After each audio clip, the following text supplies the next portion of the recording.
তারা কিন্তু গুজব ছড়াতে পারে। ইদানিং গুজব ছড়াচ্ছে যে ভোটার আইডিতে আপনার নাম নেই, আপনার ভোটার নাম্বার আর মোবাইল নাম্বারটা দেন, ভোটার আইডিতে নাম তুলে দিব। আপনি আপনার মোবাইল নাম্বার কাউকে দিবেন না, আইডি নাম্বার দিবেন না। এই আইডি নাম্বার নিয়ে আপনাকে ডিস্টার্ব করতে পারে। তাই মা বোনদেরকে বলছি, তারা একটা জিনিস পরে বেহেশতের টিকিট দিতে পারে। এই টিকিট আর বিক্রি হচ্ছে না।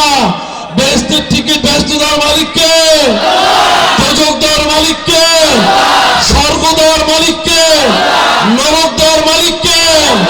তো উনি যখন বেহেশত বিক্রি করছে, তা আমাকেও 6টা টিকিট দিক না। আমার বাড়ির 6 জন সদস্য আছে, আমিও তো কিনতে চাই, পকেটে টাকা নিয়ে ঘুরছি, কিন্তু টিকিট পাচ্ছি না।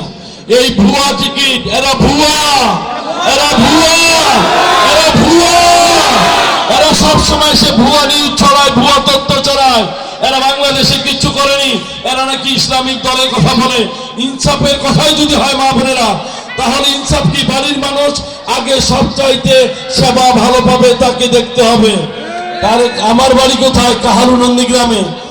কিন্তু তাদের এই যে সংসদীয় আসনে যে প্রার্থী দিয়েছে, এই 3,59,523 জন মানুষের উপর কাহারও উপর তাহাদের বিশ্বাস নাই। তাই তারা